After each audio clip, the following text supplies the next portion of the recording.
Good evening. I'm Selwyn Collins, your host of CWS Conversations with Selwyn. Thank you for joining us. Those of you who are joining us for the first time, a very special thank you. If this is your first time joining, CWS is about having conversations with people about their journey and how they're using their gifts and talents to help others. So I'm always looking for people who are doing extraordinary things or doing things extraordinarily well because I believe that we are never more connected than when we share our stories. Not so much to glorify ourselves by our successes, but to share some of our challenges and how we might have overcome them, how often we got up when we fell. And what this, I hope, does is that those of us who are scared to leave the starting blocks, who are scared to leap, I hope that these stories are able to inspire us to step beyond our limitations and beyond our challenges and to fulfill our dreams and to be successful. Because I believe a success is not just for us, a success is like a beacon of light to show others that they too can shine. And so I urge people to follow their dreams, to pursue their ideas. Tonight our guest is Mr. Richard Young from Trinidad, one of the gems of the Caribbean.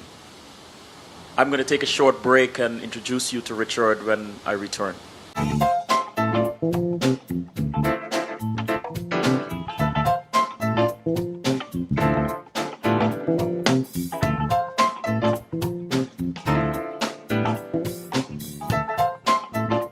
it was just a wonderful experience. I had a great time. I always have a great time when I come here. There was 1 week when I came here 3 times. Very simple, good food, good friends, amazing staff. I can't complain.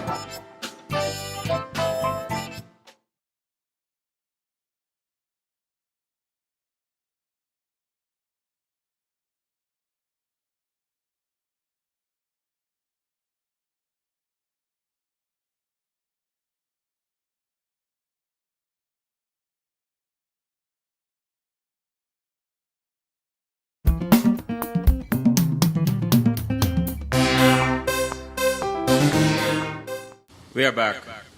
The gentleman next to me is Mr. Richard Young. Richard, good evening and welcome to CWS. Good evening. Thanks for having me. You're quite welcome, Richard. Richard Young has grown to become a reckonable staple in the Caribbean fashion landscape. Over the past 25 years, his extensive talent as a stylist, production designer, fashion coordinator, and prolific impresario has led to him becoming one of the most sought-after creative industry consultants in the region. He has been working consistently, producing fashion, beauty, and cultural industry-related events from the Bahamas in the north or the archipelago in the Guyanas in South America, with North American stints in Miami, New York, Toronto, and Montreal. Richard's passion for things Caribbean has become legendary. To date, the widely celebrated professional is producing innovative fashion showings, exhibitions, cataloging, curating and styling creative cultural layouts, and consulting on a wide range of creative industry-related projects. His involvement in the areas of branding, image consultancy, event production management has spanned projects endorsing youth empowerment initiatives, customer relations practices, and art direction for television and video. He's consumed by an avid preoccupation with our distinctive way of expressing ourselves. This he deems our idiosyncratic Caribbean style. Its attendant, dynamic, and creative merchandising approach is driven by his inimitable fervor, continue to celebrate our Caribbean authentic while uniquely positioning the brand to the world unapologetically.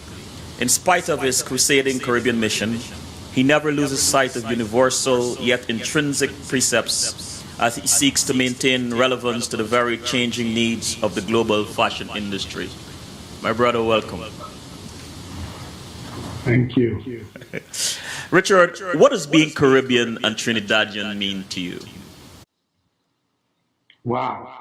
Being Caribbean, which I see myself to be more than just stating that I'm intrinsically Trinidadian or Trinbagonian, because I think Caribbean comes with not only with the geography, it comes with a history, it comes with a socio-political dynamic, and it comes with something that is special because in this part of the world there is a plural cosmopolitan society that I think sometimes we ourselves are unaware of and sometimes we don't celebrate. And since I was young, I was very observant and I latched onto the things that made me uniquely and distinctively Caribbean and Trinbagonian. And I didn't dismiss it. I grew up with people wanting to dismiss what was naturally theirs. I grew up with people not wanting to endorse the colloquial, local flavors that I thought made us special. And, um, and that's what I sought after to celebrate. So I look at my whole life as aiming towards finding a way to let people experience and express this unique flavor. And that's what I've been working on, and I just channel it into my different projects.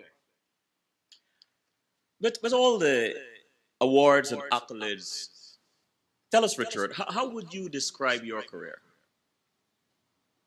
Well, it was very difficult for me to put a handle on it, and I'm still grappling with that. I came to say that I'm a production designer because I design productions. I have been called an event maker and an event manager, and I've actually tutored in it. But I think it's just finding a unique way of saying that we have a different artistic expression here in the Caribbean, Mm-hmm. and definitely for us to accept it and to appreciate it and give accolades to it. And so I find interesting ways of doing it. When I talk with young people, when I do an advertising campaign, when I do a photographic layout, when I do makeup, when I do a backdrop for a show, when I write script for a production, it all constantly reminds us that we are Caribbean. And not only just remind us, but celebrate it. We celebrate this uniqueness. So that's what I think my purpose has become. It's my métier, it's my conviction, it's my way of keeping grounded, it's my way of feeling centered, it's my way of feeling confident and sure because this is where I belong and this is what I'm about. And it happens naturally. So, I have a wonderful philosophy that I call we're fashionable by nature. We are naturally exhibitionistic and we don't need to shy away from it. We need to state it. We need to organize it systematically and present it to the world so that they can understand and appreciate it and continue with their fascination with it because the world is fascinated with the way we do what we do. And I recognize that. And I didn't have to leave the Caribbean. Most of my friends in the 80s left and they went to the metropolis. And then I hear them missing the sweetness, as they call it, of our culture. And I was always recognizing it. And I didn't have to go away to miss it. And therefore, I think my responsibility was to shape it for those who stayed and to remind those who left what is special about this part of the world. When did this all begin? What are the series of events that led you down this career path? And do you remember where you were when you made this decision? Wow, that's a special question there.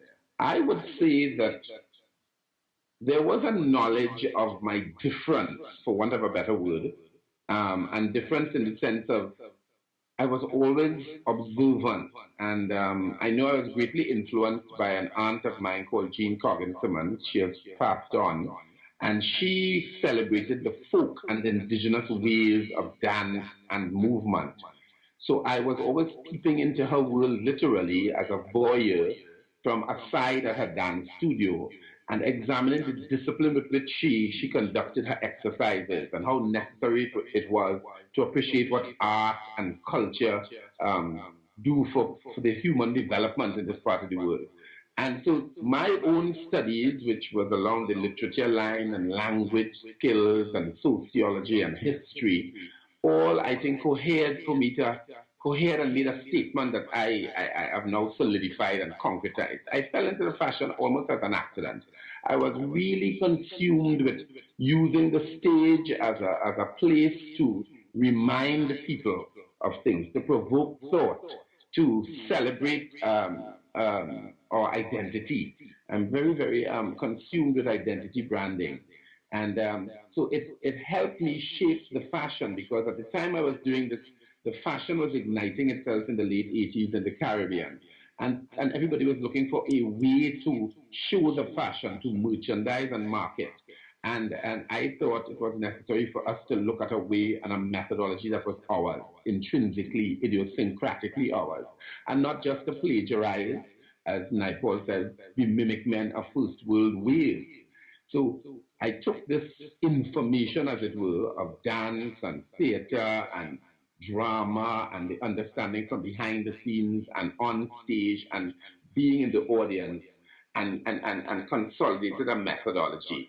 And people started liking it. It started interesting people, and therefore the lead designer started using me to merchandise their stuff. And then organizations asked me to do shows to incorporate their staff, and people wanted the models trained and organized. So the show has a larger statement than just saying buy the shirt and buy the trouser.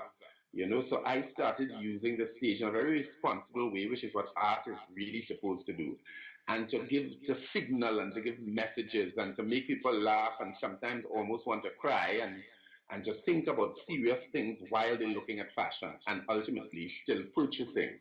So I serve to vend for the creative artist, but I also serve to employ, in some cases, the people of the artistic world, the dancers, the actors, the musicians, to color and shape and give life to the creative medium, to what I wanted to say.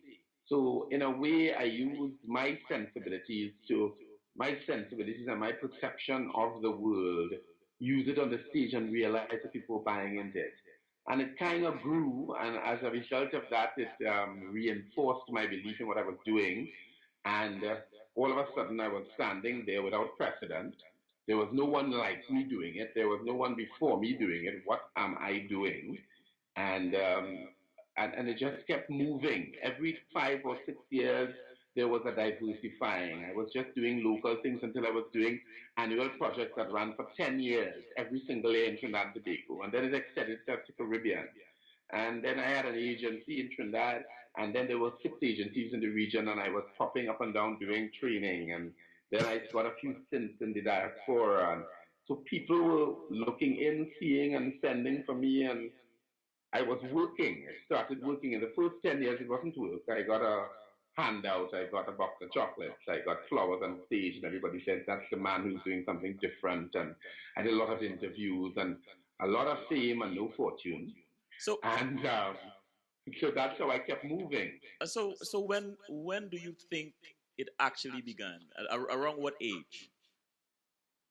Well, when I was about 20 something, and to me, I was a lot more confident in a way. There was a lot more bravura. There was a lot more thirst. There was a lot more drive. Mm-hmm. I knew what it had to be. And I looked around and thought that the other people around weren't understanding it, but they were willing to move in that direction.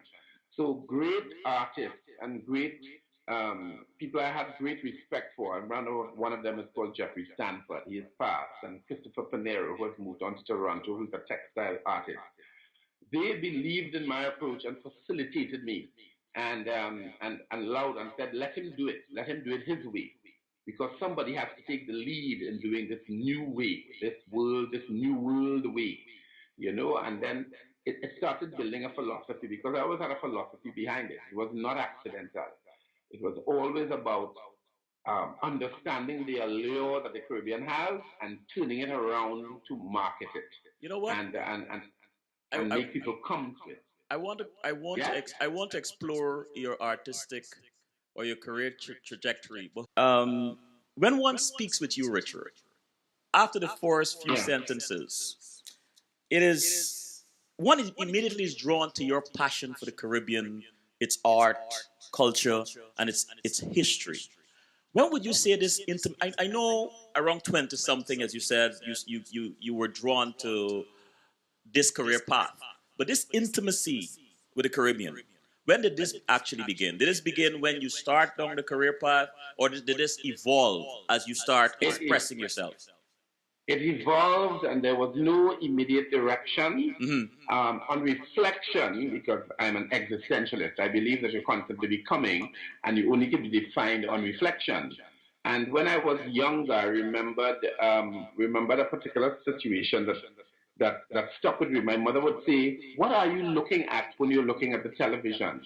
Because I would not be making comments about the storyline. I would be making comments about the set and the costuming and the continuity with respect to the hair and makeup. At 8 and 9 years, I'll see, well, her hair looks slightly different from the scene before.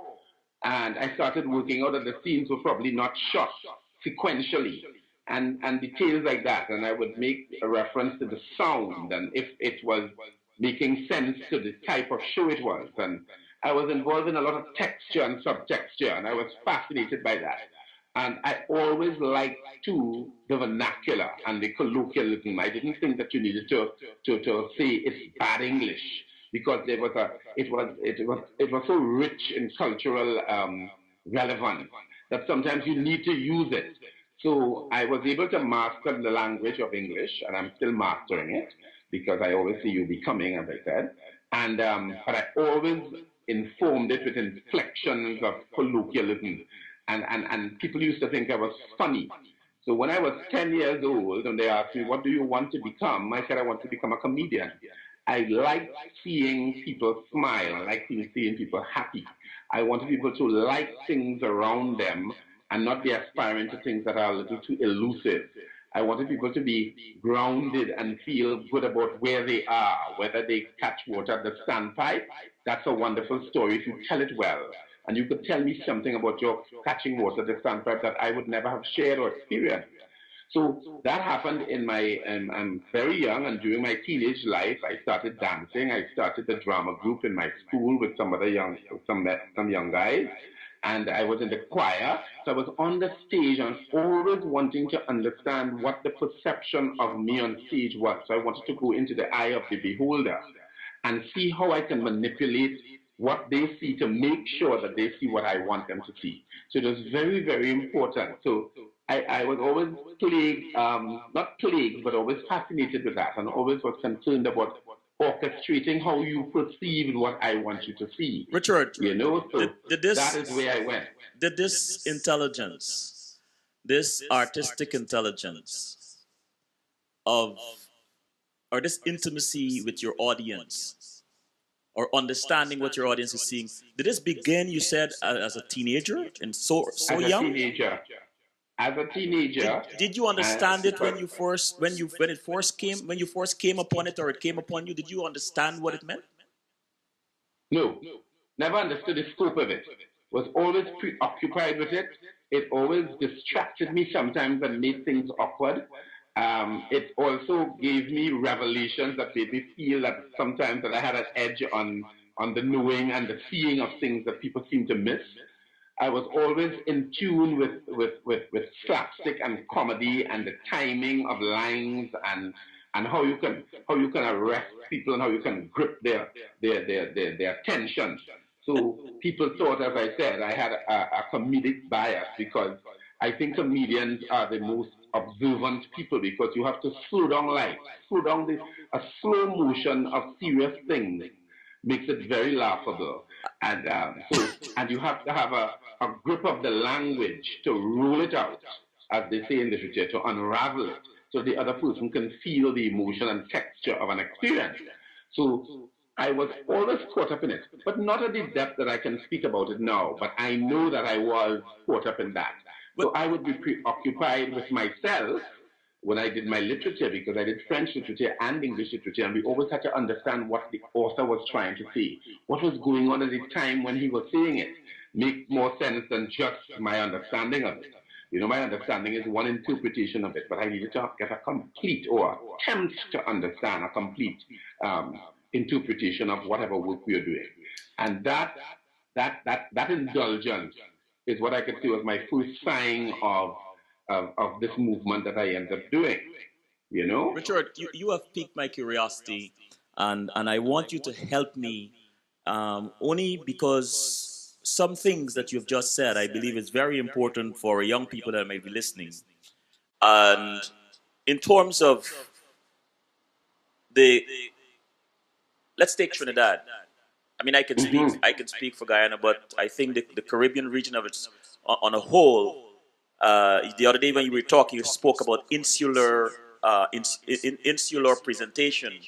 Um, what I want to know, Richard, simply is, as a teenager, as teenagers, we have influences. Some of us conform, some don't. But we have influences Yes. by our peers and so on and so forth.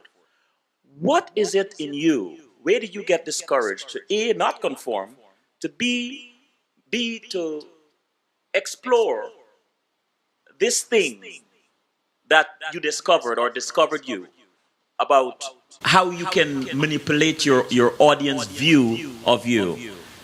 Well, When you came in contact with that, where did you get the courage to not resist it, to not be fear of it, to not be intimidated by it, but to explore it? How did that happen? well, as again, I would say on reflection, it may be seen and deemed as courage.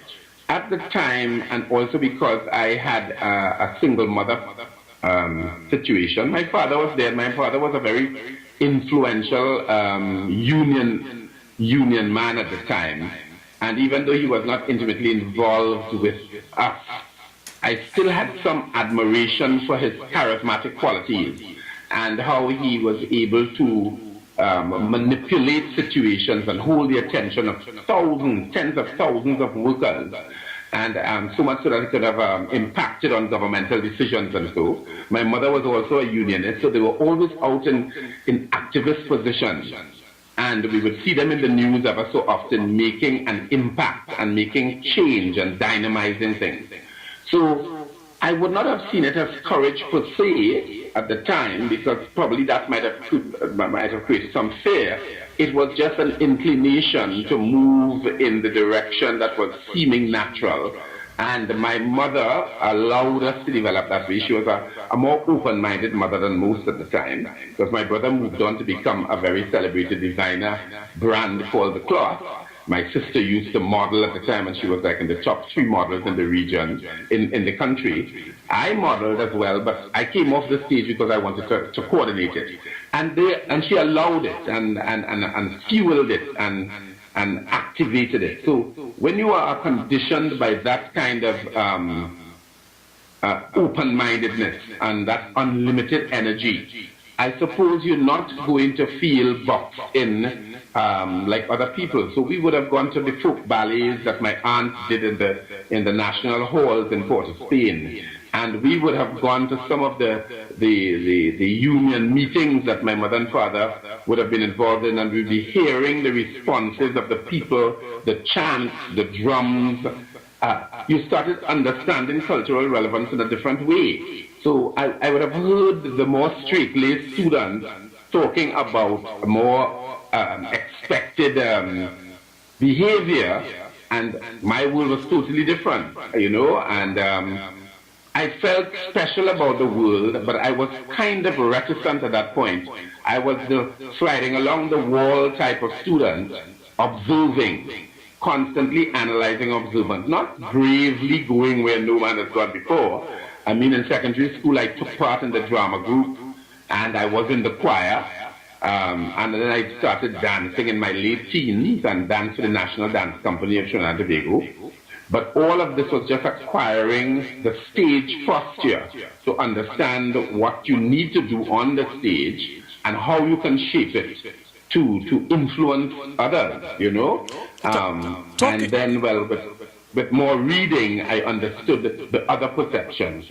And that was more fascinating to me than just the doing on the stage. How to mastermind and coordinate how the audience sees the world through your eyes. Richard, if you were to, you talk about being an observer, if you were to eavesdrop a conversation in which your father, your mother, and let's say your brother, Robert, is telling a stranger about you, what do you imagine each of them would say? Let's start with Mom. Well, my mother has admitted, and I have in fact eavesdropped on conversations that brought tears to my eyes, because there was an inordinate pride and and almost a show-off tone, but very subtly because she's not a boastful person. But she knew that a mark was being made, an indelible mark was being made. And the people around her would have spoken of me highly. And she moved with that more than her boasting about what my achievements might have been. Certainly, she has always come forward and endorsed and represented and stood by all of us in whatever we were doing, however non-traditional it was. So I have the most undying support and almost devotion. If I write for the paper sometimes, now I'm doing a column in one of our newspapers every Sunday, and she makes it her duty to get it and to talk to her friends about it. And sometimes it really takes me. You know, it moves me how she is committed to the view. You know, sometimes not even understanding it totally, but certainly sharing it because she saw the whole thing roll out and how it evolved. My brother, I can say again, made a statement most recently at my birthday party, which was just a few months ago, and I mean, I definitely had a tear-stained face, and he too. He said that he sees me as a pioneer because I allowed my life to roll out on a national field, and allowed my mistakes to be seen and my achievements to be acknowledged in this open national space. And he thought that that was a pioneering position, and he is immensely proud of me. And I was like, my Adam's apple hit my belly, because I've never heard him say anything like that. You know, sometimes he always tries to be polite because he doesn't want us to look. Because both our names, to some degree, ring on its own, and sometimes there is a confusion where they think I am him. Because the cloth is a very significant brand. Mm-hmm. And so people would say, oh, Richard, you're of the cloth, and I am not of the cloth. You know, and we kind of revolutionized the way that shows were presented, because that's what his brand was about. Very similar to my thinking, but so I activated the thoughts he would have had. So we kind of revolutionized the way shows are done. So that's what I felt from him.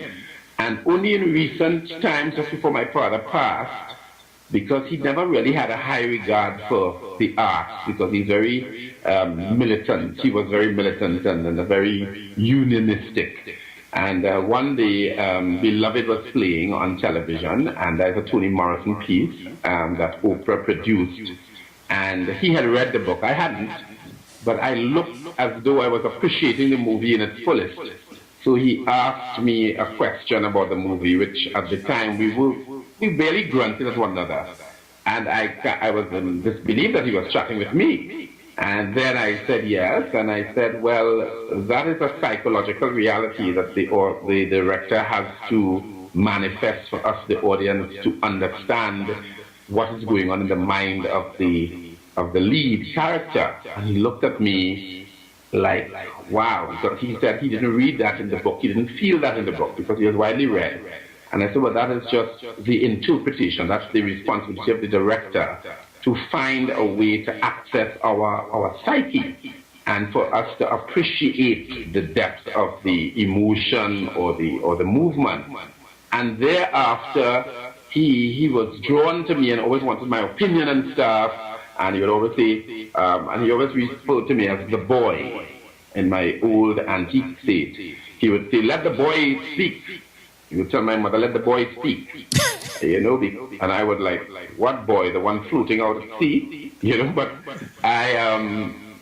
so we had a relationship that developed in the end that was a little intellectually stimulated, because he liked to hear what I was thinking, because he thought I was involved in airy-fairy stuff, walking models and pretty things and clothes and another time he went into my room and I have a shelf that picks up an entire wall of books that I had read, and he didn't even know, and he asked, what are those things doing there? And my mother said, well, those are books that Richard would have read. And, you know, he studies sociology and he does the languages and literature and stuff. And so that is the perception of my immediate family there, and my sister is my biggest fan, and they always encourage me. And my responsibility to them is always to be very logical and very analytical, to validate what I do in a sensible way, so that even if somebody doesn't believe in my vision, they will understand it. Richard, and that was what I needed. You mentioned branding just now. How important is professional branding, and what are your thoughts on personal branding? It's very important for identity, almost to precede you. You know, and as much as as long as you're involved in the arts, entertainment, promotion, fashion, you need to individually craft an entity or a spirit that precedes you and practices you. Mm-hmm. So that's the story that initiates the knowledge of you, and that is what really sells. So that is what the brand is. The brand is when you create a mystique and you energize the mystery, and you appeal to the fascination that exists, and you craft the way people interact and confront it. And that is the world I like. And that's where it's very textural. So I am in the world before the garment, before the item reaches the counter, before the item crosses hands from the maker to the wearer. I'm in the world that already exists. The fascination of the Caribbean exists before we start even living here. Even when there was slavery, even when there was the eradication of the Amerindians, and you read the journals and you read the documentation of the observers, it always was shrouded and in a beautiful integument of this special place, this paradise space, these wonderful lands that were bounced upon accidentally when they were going to the east to find silks and spices. And as I always tell people, we have now become the silk and the spice of the new world. And we need to no longer accidentally lure people to us. So since that exists, since this almost mythical thing exists, how to go into that realm and coordinate it and make people have a buy-in, to interest investors, to interest buyers, to interest adventure seekers, culture buffs, anthropologists, new fashion direction. Like I met Jean-Paul Gaultier in Martinique, walking the streets. He said, where else would I go for new inspiration? He was in the marketplace looking at the beads and seeds and all of the accessorizing that comes from the indigenous branding of this part of the world. And you know, so I am so encouraged by our music and our way of walking and our way of smiling. And I tell people sometimes I just sit and observe, and I'm in glory observing that even somebody who is empty-pocketed and hungry and even a little mentally deranged walk with a confidence and the head back and a smile that seems to consume them. And it's almost like this sun and this space and this air is a special place. Well then, Richard. Well then, let me ask you this, and this is not a judgment question, but I'm going to frame it this way: do you believe the average Caribbean embraces the idea of a Caribbean brand? And if not, and that is what needs to be done to change that mindset? Huh? And I think that is the tragedy. It is not. It is slowly evolving. And I do even know if it's going to happen in my lifetime. So therefore now that has become, as I tell you, my conviction.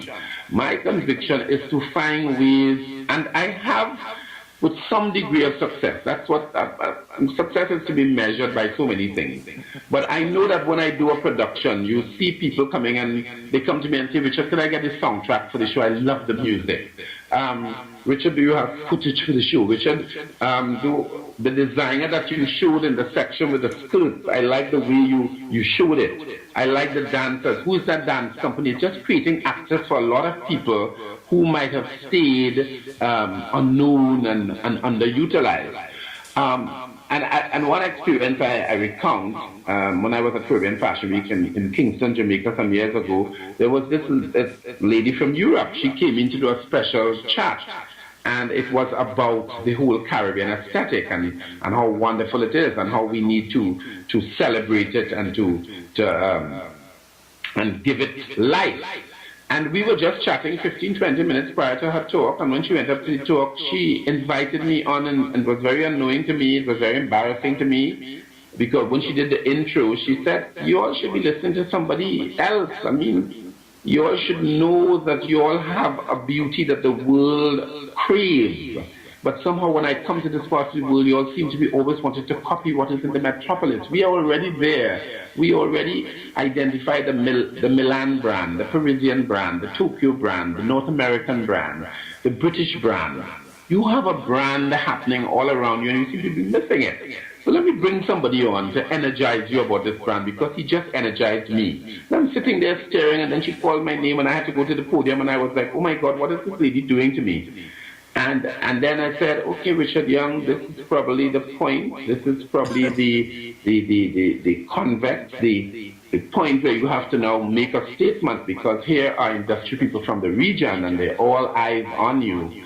And the first words that came out of my mouth is, I think that we need to love ourselves more, and in that love begin to appreciate what exists and what is here. And then we need to try and shape it so people can understand its wonderfulness. And then we must tell the stories, because we are anecdotal people. And if that is hanging on a swing tag, certainly it's going to stimulate a wonderful conversation piece when somebody goes back to Belgium or Oklahoma or Vancouver. And everybody looked at me, and I went on, and my tongue just rolled out information of 2 decades with a lot of references throughout the region, and there was a standing ovation, and I could have taken my eyeballs out and dried them, because I think I touched a nerve. And then I thought, yes, some of the people are now being enlightened. Mm-hmm. They thought that doing fashion is making garments that they do neatly, that they saw in a magazine, instead of them originally authenticating the identity of this plural space, this cosmopolitan backdrop, this Afro-Indo, Arab, Portuguese, Dutch, French, Spanish commingling lifestyle, you know, that we have now creolized into something that is ours. It's no longer the motherland, and we are no longer colonials. We have a brand that happened, that melded itself together and formed a new experience that we need to talk about and transpose it onto the garment, onto our art, onto our walls, onto our sets, onto our makeup styling, onto everything that represents us, our music or dance. And Richard, as I say, I will go on and on about that. Do you think this attitude, and do you think this attitude, this passion and thirst for the colonial context, you think it is more a desire to embrace that lifestyle, that how should I put it, to embrace the whole colonial experience versus resisting, or is it resisting what is authentically Caribbean? What is your take on it? There is a resistance to it, because I remember on more than one occasion, like I did a show in St. Lucia for the Arts and Jazz Festival. We got phenomenal reviews from most of the outsider observer and from a lot of the intelligentsia and the arts enthusiasts in St. Lucia. But you had a comment that said the show was too Caribbean. And then I remember once a designer saying, I just want to be known as a designer that happens to be living in the Caribbean. I don't want to be known as a Caribbean designer. And it almost made the bile pour out of my gallbladder. Because I am thinking, why would you not want to be Caribbean? And people are dying for a 2-week holiday in a 52-week year to land here and wiggle their toes in the sand and run on the beach and get the sun and indulge in all of our subtextual existence. all of our colloquialisms, the snow cone drinking on the road, the all sorts of historical anecdotes that we live out on a daily life, a cycle, and we take for granted. So yes, there's a resistance because they feel to be a great designer, you must look like Armani, and I have the grandest respect for the brands of the world that evolved out of a 500-year history, particularly in Europe, of style and art dictates. You see, because the people in Milan are very proudly wanting to be designers that have a Milan style, and the Parisian designers are very proud of being Parisian. And the British Fashion Council creates a network of thinking that makes a British designer feel, I am British. And the North American style evolved out of the post 18th century experience when everything was transforming to the independent republic status. And they have a brand that they're very proud of. Why wouldn't these Caribbean people who have a different life culture and a different experience not be? But now, when the European Union experts and the outside grant machines come and get themselves involved, they say, yes, you have to celebrate your Caribbeanness for us to help you. We want you to do a project and it must be indigenous. Your music that is used must be Caribbean. Your ways of production must be Caribbean oriented. You must use Caribbean materials to brand the Caribbean and make style Caribbean. Then you see a transformation happening. So it still happens as a result of an outside person telling you that that's the direction you're supposed to go into. You're not naturally doing it from inside, even though we naturally are fashionable. We're natural flair people. We have a natural way of just turning around to say hello to a friend who called you. I look at the way somebody shout out to somebody and the way you swing and look over your shoulder. Only Caribbean people do those things. We have a way of greeting almost aggressively, and it's the best love in the world being shared there. Richard, and when you see it in slow motion, it is so vibrant. Let's take a short break. But when we return, I want you to tell us what is the Richard Young brand, and how would you describe? And this might be an unfair question, but nobody better than you can do this. How would you describe the Caribbean brand? And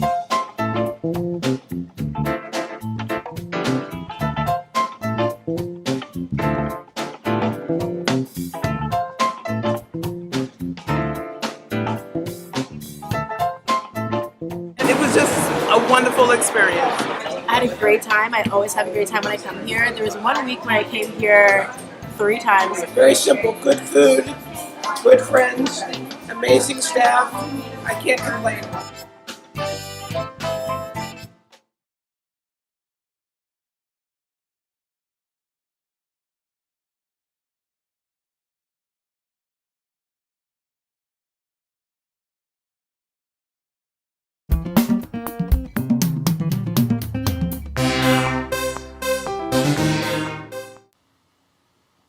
We're back with Richard Young. Richard, what is the Richard Young's brand, and how would you describe the Caribbean brand? Well, let me start with the Caribbean brand. The Caribbean brand is an evolving brand.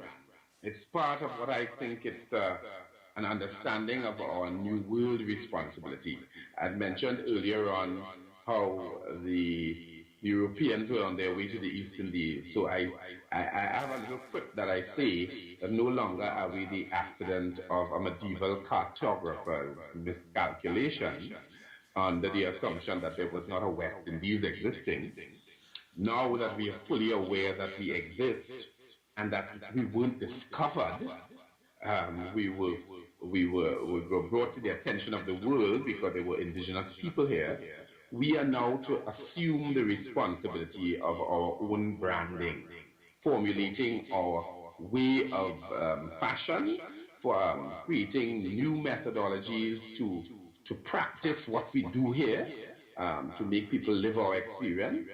Because, you know, there is an old formula of people thinking that when you go to the Caribbean, you wear a Panama hat, a Bermuda short, and a Hawaiian shirt. And I must say that none of those geographic adjectives pertain to this part of the world.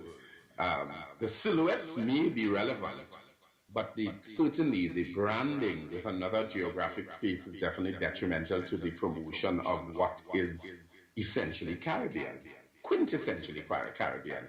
So the Caribbean brand is a huge formula, and each space in the Caribbean insularly adds a splinter and a fragment that is a little different, because we need to celebrate the differences while we acknowledge the similarities, you see?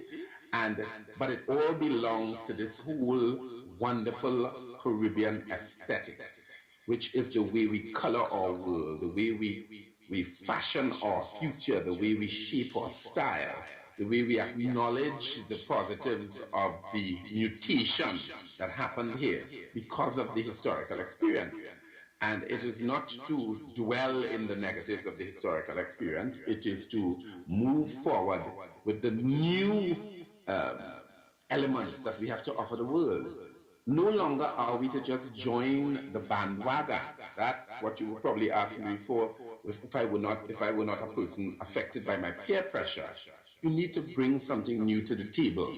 We need to offer a new way forward in the thinking of how to resolve issues, how to interrelate with one another, how to practice new ways of doing things that are relevant to the climate, the conditions of transport, the infrastructure. Because we can't be putting square pegs in round holes. A lot of times the formulas are taken straight out of a textbook of another space with a reference ill-suited to who we are and what we have become. So there is always a kind of grating in the attempts to practice that policy. We need to create our new policy. So this is almost in a political climate that I feel, and I suppose that came from my unionist parents, because it always has to affect the socio-political dynamic. And all of that showers itself wonderfully on our arts, and therefore makes us feel that we have something fresh to offer. And there's this burgeoning possibility for going forward with the way we want to wear a silhouette, the kind of details we want to use, how we balance and give proportion to what we wear, and how we communicate and influence how you see me and make you feel better about your day because of how I interface with you with my style. So I think it's such a wondrous offering, this Caribbean way, this fresh approach, this happy paradise people perspective, that of course they're negatives and of course they're downsides. But we have to take these positives and move forward. Let me give you an item with a swing tag that tells a little bit of my story, and you go back to a remote space in somewhere that is far from here and celebrate. You know, I went to the Caribbean, I went to Tobago, I went to Linden, a town in Guyana, I went to St. Lucia, and I went to Vieux Fort.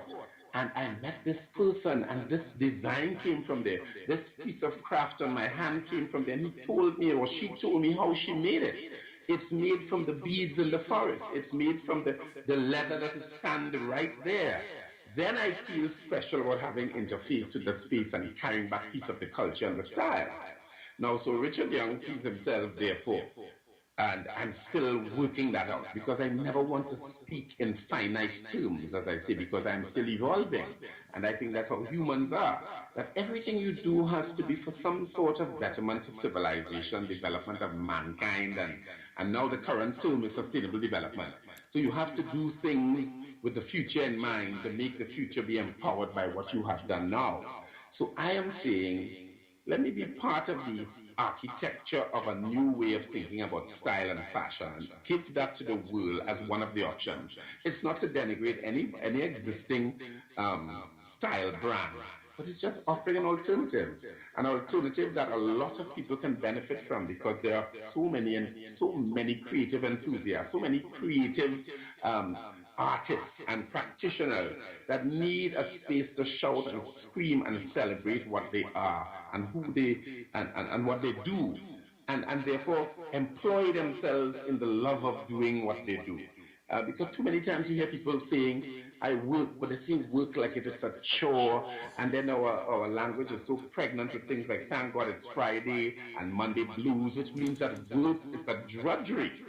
So let some of the creative juice flow in these creative people to do the work that they were meant to do, which is natural for them to do, which means they can add to something, change direction, dynamize perspective, encourage new thinking, allow young people to be empowered. And if I could be part of that, just a part, and it doesn't necessarily mean I have to have a fat bank account. It just means that for what I'm doing, the powers that be find a way to utilize my service, but remunerate me, so that I can live well enough to continue doing. Richard, You know, so that's my mission. in describing the Caribbean brand, you've given us quite a few pearls, and let me borrow one, and we can examine it together, and that is moving forward. Well, before I do that, let me slip into the chat room. Lee said, hello, Mr. Young. G said, fascinating. Lee said, the information being told couldn't be more accurate. We have not one culture, but multi. We are colorful and loving it. Now let's go back to this pearl I just extracted, moving forward. Here's a group of young people in front of you, Richard. Many people sometimes get trapped in status quo, trapped in an event, a negative event that occurred, and they can't move forward, trapped in being tantalized if they dare to step into uncharted territory. Here is a group of young people that some of whom have those negative experiences. And talk to them, Richard. Talk to them about moving forward. Well, I just conducted a program that I call the Model Image, Fashioning the Future You. And I think the program spoke to that. It is to dispel some of the fallacies about the glitz and glamour of fashion and the wonderful perks and a lot of the things that might border on what is artificial and unsustainable and pretensive. And I kind of sensitized the young people in front of me at the time to think about simple but extraordinary things that we can borrow from that world of art and beauty and reference it to our lives to empower ourselves and feel better about ourselves. So that's how I engage in the dialogue about improving your deportment.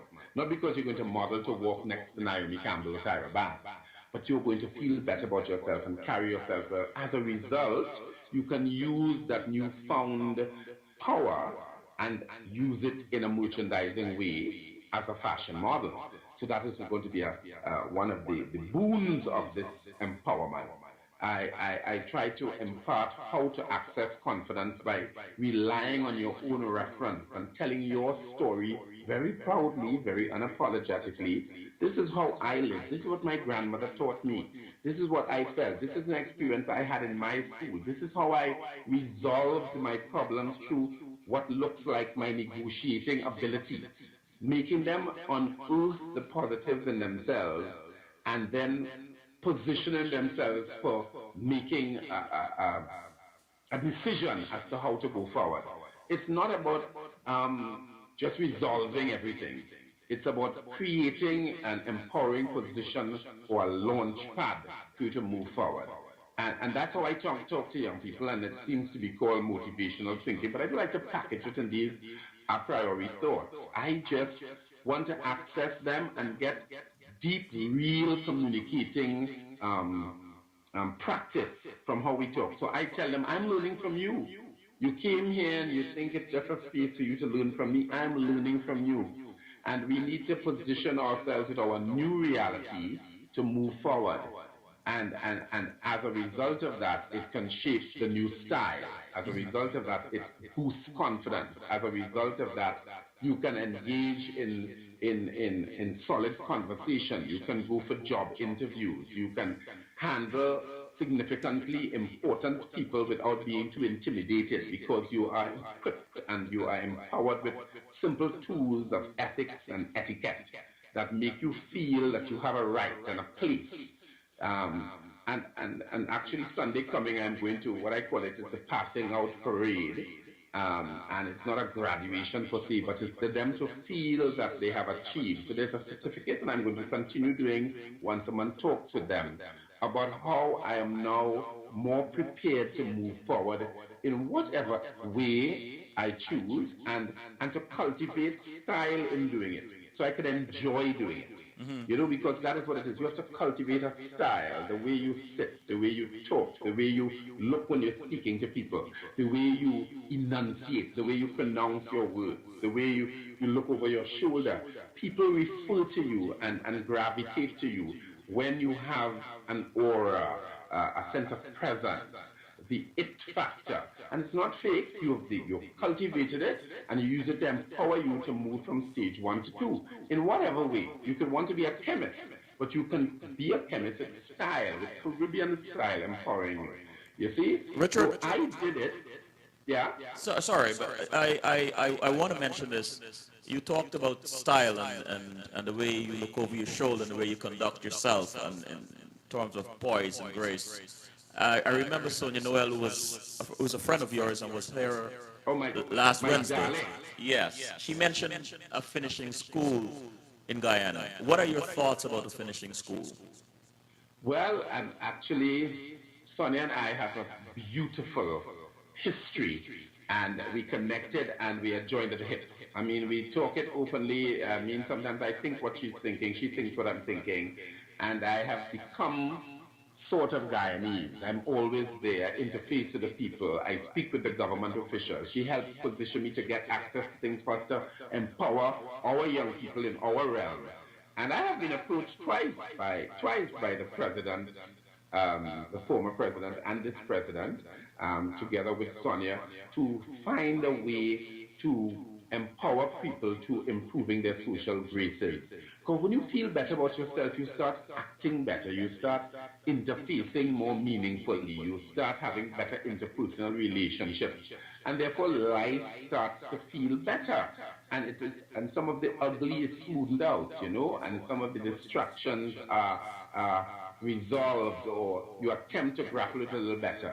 And it helps position you for the outside world as well, and for maturity, if you know how to handle and manage the moment. You know, I work with a lot of beauty queens as well, and I'm trying to stray from the term. It's a delegate in a pageant, and a pageant has a whole dynamic by itself. So I train them to handle the moment. Handling the moment is the beginning, the precursor of an ambassador, you know, so that when you handle the moment, you are dignified. You tell so much about yourself. You tell so much about your culture. You tell so much about where you come from, your history, your immediate family, your community, your country. At such a powerful position if you can handle the moment. So that when you go on stage dressed beautifully by all the other creative powers that have contributed to your look, you are now to sell all of what came before you. The style, the country from which you come, and the people who you represent. And you handle that moment as an ambassador, as a world citizen with dignity and with integrity. And that's what I feel that has been missing from some young people. When it's missing, I work in Guyana, and Sonny would tell you, and we have 200 people in front of us at the Ministry of Education. I remember one time the permanent secretary came and said, how come we have national programs and we don't have as much as that? We have 50 people and we do, and you have 200 people here. A lot of young men from multifaceted backgrounds. You would never think want to be a wrong style because of all the earlier assumptions about being involved in style. And there they are, looking groomed, walking well, having another indulgence to add to their extracurricular, to make them feel better about self, to make them interact with people at different levels, to be able to do something and shape other people's perception of things that make up the cultural sphere. And when you see them in that light, you know, when they come up and they hug me, I have tears shed, you have the most potent, the most tear-jerking comments coming from the young men as well as the young women. And I just feel sometimes burdened in the way that I can't do it alone. I can't do as much as I want. And I wish a lot more people celebrate the ourness of being Caribbean. And because I see how it empowers young people. I see how it makes them feel better about themselves. It makes them kind of drop off the integument of some of the ugly things. They shed the skin of some of the things that might have daunted their lives. And they feel like a new something has happened. You see it, and we had experiences when Sonia had invited Anna Horsford, which is a Hollywood actress to Guyana, and she came and she saw the transformation, and she spoke of it, and she said, "You all are not doing fashion. You all are using fashion to access souls, you know, to make young people move forward, to change the dynamic in a country about what the responsibility of the cultural arts, and of giving people what to really do, empowerment, because they're now empowered to say something. You allow them to have an influence on what we're doing. We let the young people come involved. They're stylists. They help do the set. They help create the events that we do. So that is true empowerment, you know. So that is what keeps. I know Sonia and we have done the Caribbean together in several other things, and she is a solid partner in with what I do. Richard, I want to take a break, but before I go, see if you can answer this question. Tell us about this Caribbean fashion exposition and extravaganza called Cutting Style. How is it connected to the Pan Am Games, Toronto 2015, and what is your role in all this? Okay, certainly.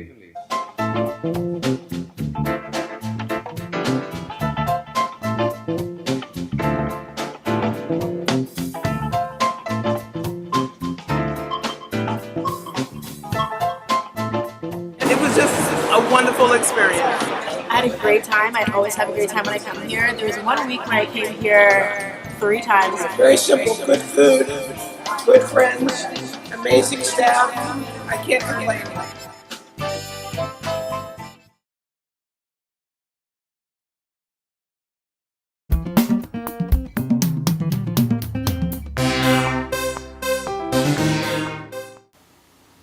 We are back with Richard Young. Richard, the question was, tell us about the Caribbean fashion exposition extravaganza called Cutting Style.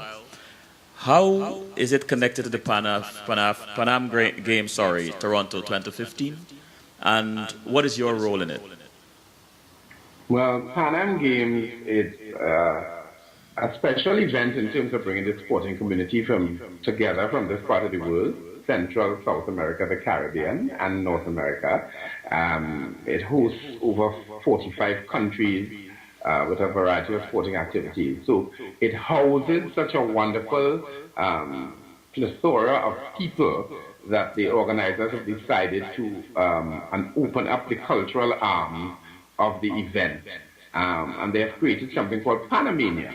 And Panamania is going to accommodate expositions and cultural presentations that will cater to the persons who all celebrate the sport at that time for the 3 weeks or so. And one of the things that we were able, my partner Joan Pierre, who runs an event making company in Toronto, Trinidadian living there, we have been working on a project called Cutting Style in Toronto for a few years, which would be to carry some of our celebrated designers from Trinidad and Tobago to show off Trinidad and Tobago style, and ultimately Caribbean style in Toronto, attached to either our Independence Day or Republic Day celebrations for the Caribbean people in the diaspora. So we pitched at the Pan Am Games people, and they came to our last event, and our last event turned out quite well. And as a result of that, we were awarded the show Cutting Style, which is a Caribbean expression for how you carry the style and how you make the style and how you present the style. And the show is going to be a Caribbean exposition of fashion. I am the creative director, and I'm very fortunate. I feel honored to have been given this, and I feel that all of what I was doing before in this melting pot of culture in the Caribbean was to prepare me for this. working with people throughout the region because I do Suriname Fashion Week, which I'm leaving in the next 2 weeks to do. I worked in Cayenne in French Guiana with their Fashion Week. I worked with Haiti. I do St. Lucia. I do Antigua. I work in St. Vincent. I work in Trinidad and Tobago. I've been to Guadeloupe. I just came back from Guadeloupe 2 months ago, and Martinique and St. Kitts and Jamaica. So I feel that this interaction is what's giving me the position to harness talent so that now I can show it off to the world in a beautiful space where a lot of the world is looking on at. As well as to touch base, I have a very good friend who is in North America, Cambridge Delfresh, who worked as a model with me from St. Vincent when I went to St. Vincent to do shows in the 90s, and who went on to become a renowned makeup artist working in Broadway productions and operas. And I mean, that is just the way that we Caribbean people need to network and access and position people and share the talent. I agree. And allow the world to feel the talent. I work with a Bahamian photographer who lives in New York, I think. Yes, he lives in New York. That's John Thompson.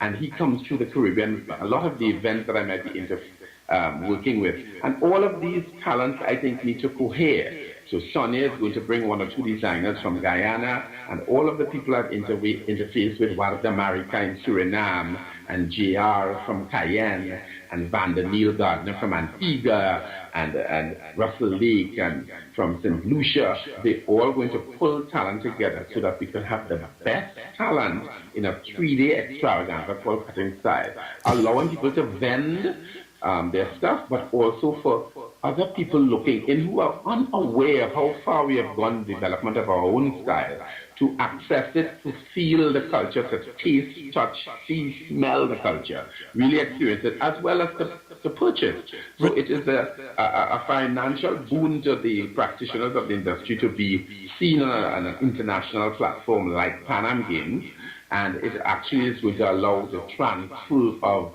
garments to some kind of remuneration, which is really what the business of fashion must be, and that has to be. As in terms of all of the cultural influence, it must merchandise itself into a position where it's commerce. It needs to become part of one of the economic sectors of our developing societies in the region, and I think expositions like Cutting Style and Pan Am Games. I'm so glad to be working with June Fair. She's actually in Trinidad right now. So we have some meetings to fine-tune what we're doing. And we are trying to carry the best fashion talent of the region to be honored, to be showcased, to get the chance to interface in a metropolis of first world space, and hope that we get some recognition for the time that we have been honing the craft. So I'm looking forward to that with bated breath, and so all of what I'm doing now is in preparation phase. Well, Richard, all of these showcases I'm doing. Richard, I have made a decision, and I hope you agree with me. You must return to CWS. Oh my gosh, this conversation does not lend itself enough time. So I'm going to ask you a few rapid fire questions, because I just want to, I say every guest is like a gem, and a gem has many facets, only that most often we only get to glimpse a few of those facets, and we form an opinion of the person. But what I like to do on CWS is to twist the gem a little and expose the various facets. So I want to twist your gem a little bit. Yeah. What do you enjoy most about the Caribbean artist community? I love the expression, and I like to encourage people to tell their stories, because some people are working in in this beautiful world of creating a new dimension for the world, and they are not aware of its potency. I see. So my gratification is in helping them unearth it. If I have to say I have an expertise, my expertise is to make you access that part of you, to share what you have, to speak resplendently about who you are and what makes you tick. And that is my greatest satisfaction, to see when somebody is becoming and I enjoy the interface. You are constantly being enlightened. You're constantly being nourished from the stories, the multiplicity of stories that come from people who work in the creative realm. And that keeps me ticking. That keeps me going. I get up and sometimes there's so much to do, but it's enough. It makes me feel sated, and it honors me and it humbles me at the same time. Because sometimes, like earlier this year, I got an award in Barbados for contribution to a Lifetime Achievement Award for contributing to development of Caribbean fashion, and that was very Congratulations. humbling. I felt honored. Both Sonia and I received those awards actually. Congratulations. The first time those awards were given at the Caribbean Music, at Barbados Music, the Barbados Music Festival, and Barbados Music Award, that's the correct title. And they extended themselves to fashion and music and the arts. And those high points are sufficient really for me to keep going and always to keep notching on the totem pole, as it were, to make another mark as we move up. And I use totem pole, and that probably is a reference that comes out of my Amerindian ancestry, because people are shocked sometimes. What is your admixture, Richard? Yeah. Well, I'm Amerindian, black, and for want of a better word, some Caucasian. But I mean, I don't know how you really see that, but I am very proud of my Amerindian ancestry, and so sometimes things that might happen or seem natural to me, I can probably trace it to that indigenous first peoples who were here, and then I am very, very encouraged by the versatility and the layering, the lots of layers in the African experience. You can hear it in the music, in the percussion, in the textures, and I try to use all of that to encourage and pull people together and make them identify with it. And that's what keeps me going. Let me ask you this then, now that you've mentioned the layering in the African ancestry and the colors and texture of your Amerindian ancestry and so on. When you're in your quiet moments and you're thinking creative thoughts, what sort of music or melodies play at the edges of your mind or play in your thoughts, and what sort of colors usually flirt with you when you're in your quiet moments creating? Wonderful question. I am inclined to colors that are earthy and terracottas and olives and mustards and sunshine yellows and sunset yellows and browns and even the stylized version of that, which is the bronzes and rust and gold, and so those are my natural colors. And certainly when the music comes up, because I was always peeping into my aunt's world, there was always the drum, there was always the tassa, there was always this anxious music that lends itself sometimes to jazz, that gets you off your center, but it awakens something else and rouses something. And that's the music I use. And it's very eclectic, and I resent the terms used sometimes when people say exotic and ethnic. It limits the scope of the music. And sometimes we call all the mutations world music. And that, again, I think is slightly insulting. It is a lot more dynamic than limiting it to that. The Afro-Indo mutations, the syncretic sounds that come over from the continent that mixes with an undertone of Caribbeanness comes up. We have such fantastic music. I do shows and it's only Caribbean music. And that is not saying I'm disrespecting the other musics of the world, but I think we have enough intonation and enough suggestion inside of our music to tell wonderful stories for the fashion, as well as for the background of some of our animation, as well as the background to our way of advertising and campaigning. We can rely on us. So those are the things that happen in my quiet movement, and it really excites me. So there is a lot of drum, and there is a lot of percussion, and there is a lot of Indo-Afro, and there's a lot of even Arab music, as it has how it has played itself out here, because it obviously gets it in insinuations and inflections from the Caribbean side of the Arab experience. And I love what comes out of that. When are you most happy, Richard? That's what. When are you most happy? When am I most happy? Mm-hmm. I'm most happy if I have a successful production, and the success is not in terms of the money made, but in telling the story well and hearing. Like, I did a show once and I called it Epiphany. And the way we did the production management and the rollout of the show, I was hearing the whole country of Antigua talking about the show. And they were asking, what is Epiphany? Why are they talking about white?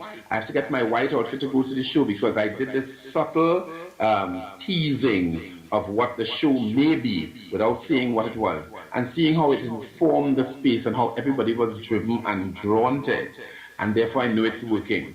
And then when the show happened and there were 1,200 people sitting in the hall, and there were people in white saris, and people with white Erykah Badu head ties, and men in kurtas, and men in dashikis, and women in kaftans, and they were all white, sitting in the audience, not attending the show, but participating in the show, as it were, creating the backdrop for the post-show promotions of the show, because it all lends to the storytelling of what we do on the stage. Then I feel I have mixed the content of the form, and I've blended the audience with the performer, and we all part of unraveling a story.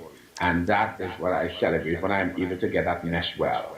What So are I'm you constantly in pursuit of it. What are you most thankful for? That is a hard question, because my brother always reawakens that in me. Tell me 3 good things about yourself. Tell me what you are most thankful for, because sometimes I'm always so hard on myself, and people like Sonia and others would know that I am very self-critical. And I have to say, in the last 2 years, a certain awareness has happened that, Richard, you probably will give him a gift. And the acknowledgement of the gift will be will lead to successful ventures, would lead to you doing it responsibly. Because I have met so many spiritual people in my life who look into my eyes and see something more, and talk about my purpose in the leading, in the direction of a way forward for young people and for philosophy building in this part of the world, that I didn't take it so responsibly. I was just doing. But now I accept the responsibility, because it probably is a gift, and that's my blessing, that when somebody wants to develop something, I have formula, and I have been working on techniques and devices to quickly access it and to potently deliver it. And therefore, that's what I have to be thankful for. I don't always get it on cue, but I know that we always touch a nerve, we always awaken a sense, we always scratch on the surface of moving in another direction. And therefore, I have to say I'm thankful for that, and that's what will have to be my blessing, and I have to use it responsibly. So that's what I've also accepted. It is a burden that I relish to act out in a responsible way. Richard, time is upon us. And I must ask you this question. I ask each of my guests, what makes you laugh out loud? Well, I always see things in a very comic way. And I find man's attempt to always organize and apply logic that sometimes is not necessary sometimes is extremely funny. For instance, somebody who is falling and attempting to and pretending that they're not falling makes a very funny scene, because they are grabbing at the space, they are pretending that they are not dislocated. They are, instead of dealing with the reality of the fall and probably cushioning the fall, the whole appearance that you are not falling makes it hysterically funny. And that's why I see a lot of times, effort to create order and to deify order, make order look like it's a god above us, and apply it sometimes irrationally. Apply it sometimes when it's not needed, when you just need to probably just live and let live. It makes some of our actions hysterically funny. And then I will have a great laugh. Richard. So I laugh at myself a lot of times. First of all, thank you for coming. I really enjoy this, and you're coming back very soon because we have to have a part 2. Okay. Listening to you, Sitting here listening to you, Richard, I am humbled. I feel as a student about Caribbean culture, Caribbean arts, Caribbean history. You've given us an oasis, I should say, of words. For the lack of a better word, you've given us words like epiphany and anthropology and technique and formulas. But one of the things that stood out to me that I must make mention is you talk of music, of certain kinds of music like the tassa drum with its anxious rhythm and how it displaces us from our center. And what came to mind is it is important sometimes for us to be displaced from our center because it is our journey. We have a natural affinity to go back to center. And it is our journey back to the center where we have our most and best self-discoveries. So I like how you ended just now about what makes you laugh out loud is the irony of us trying to apply logic to everything and to apply order to everything. And sometimes we place these things above us.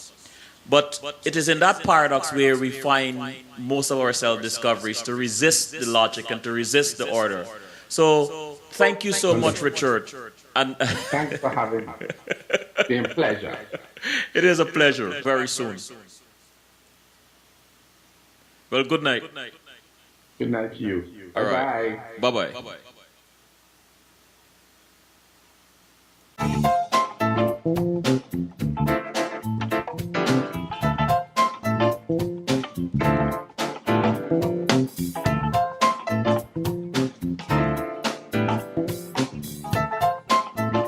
It was just a wonderful experience.